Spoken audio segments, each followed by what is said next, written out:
Welcome, students.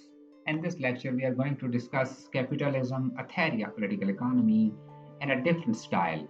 As I have discussed you in a lecture regarding difference between capitalism and communism, where I try my best to clarify you what a capitalism is and with the difference with the communism. So here, the style would be different. But without wasting our time, let's start.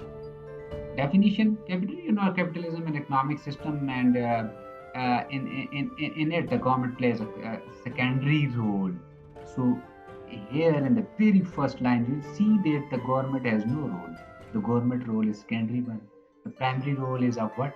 Those agencies, those corporate sectors, factories, the owners, people and companies. People and companies make most of the decisions. So who do make decisions? Individuals, people, companies, most of the decisions, and on most of the property. So property is control of whom these.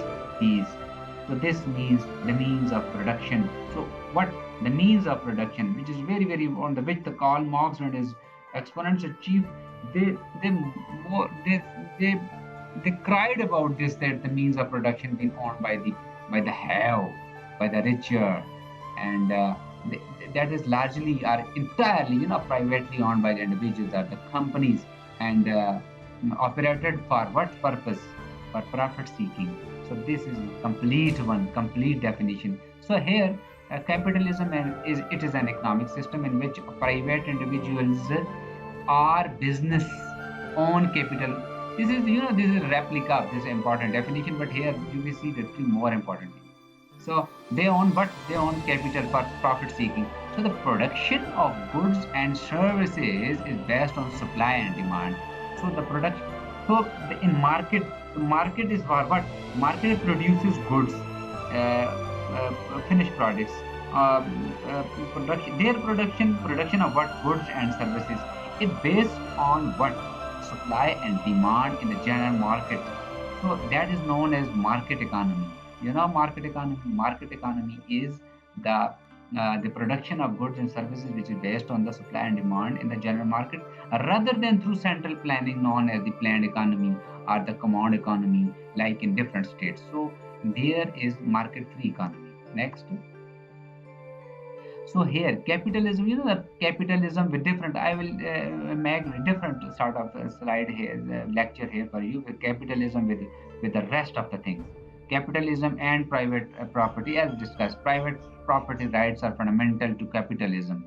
Private property rights are very much close and much supreme towards towards the capitalists or the capitalism. So most modern concepts of private property stems from John Locke's theory of homesteading, in which human beings claims ownership through mixing their labor with the unclaimed resources. So once owned, the only legitimate means of transferring property are through voluntary exchange. So so once they own, so this is on their will that they can transfer that by the gift or inheritance or re-homesteading of abandoned property. That is much debatable one. Need not to discuss in detail here. Next one, capitalism with respect to profit and losses. So it rests on this profit and loss system. So need not to discuss in detail this important point. But for you people, I am going to read you. Profits are closely associated with the concept of private property. Private property is closely with profit. So bad every individual only enters into a voluntary exchange of private property when they believe what? Exchange benefits.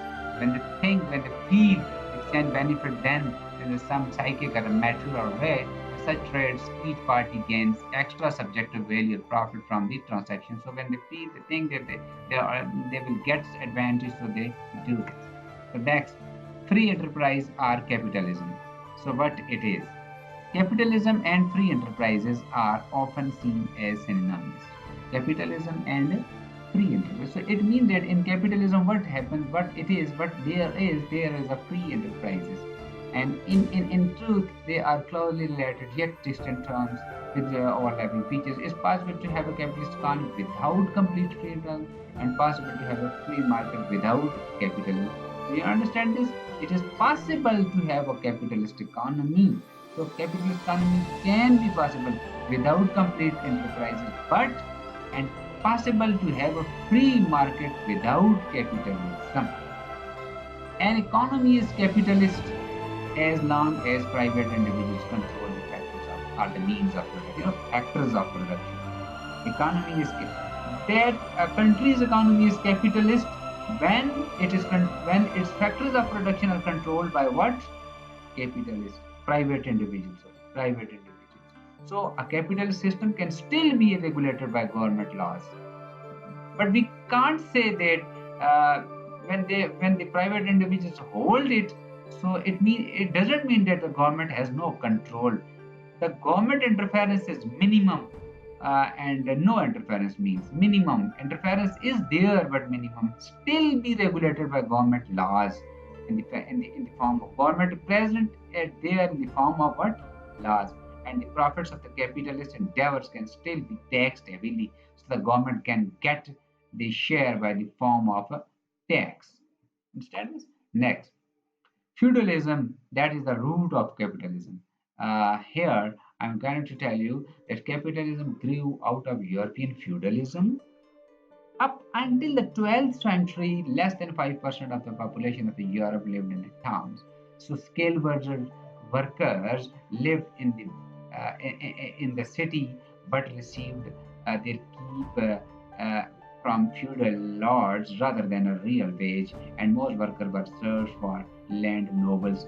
So, you know the concept of serfs have been presented by Karl Marx, and I have delivered you a lecture regarding mercantilism. I have told you the real uh, the whole uh, means the journey from those hunter-gatherer society up to the feudals, and then up to the capitalists, and up at the end up to the coming communist version. So serfs and land nobles. So the serves for what? The land nobles. However, by the late Middle Ages, rising urbanisms with the cities and centers of industries and trade, and became more and more economically important, and the whole society became urbanized, and the scheme and mechanism became changed. Mercantilism replaces feudalism.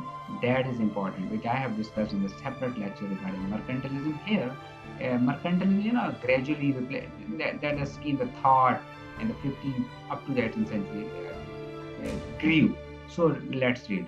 Gradually replaced the feudal economic system with the passage of time in Western Europe first, and became the primary economic system of the commerce during the 16th up to the 16th, up to the 18th century. So mercantilism started as a what? Trade between towns, but it was not necessarily competitive trade. Initially, each town had vastly different products and services that were slowly homogenized by demand over time. So mercantilism grew against what? Feudalism. Next thing, what? Capitalism and socialism. As discussed earlier, but here, in terms of political economy here, capitalism is what? Is often pitted against socialism. The fundamental difference between both is the ownership and control of the means of production. The fight is, the quarrel is, the tug is here means on the means of production. So in a capitalist economy, property and businesses are owned by what? Who control them?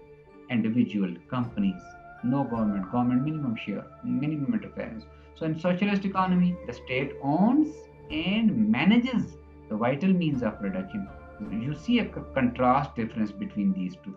So, however, other differences also exist, which I have discussed in one of my earlier lectures. Next, see a mixed economy versus pure capitalism. So here we see capitalism with a mixed system. When the government owns, like Pakistan, here keep in view the country like Pakistan. When the government owns some but not all the means of production, you see, but government interest may legally circumvent, replace, limit, or otherwise regulate private economic interests. That is said to be a mixed economy or mixed economic system. A mixed economy respects property rights. They give permission to property rights, but places limits on them. They have checks on the free market, the free market, like in Pakistan. Now, there is another term with capitalism, that is crony capitalism. It means that government, for the smooth functioning of the state, for smooth functioning, they give incentive to some business peoples, some businessmen, and to run their markets, and but under certain laws. So that they means that they favor them. That is shown by the government in the form of tax, like the tax breaks or the government grants, etc., etc. We may read it for you. So the crux is that the government favors some business people, etc., etc. Irony. And so thank you very much. If you have questions, so you may please share.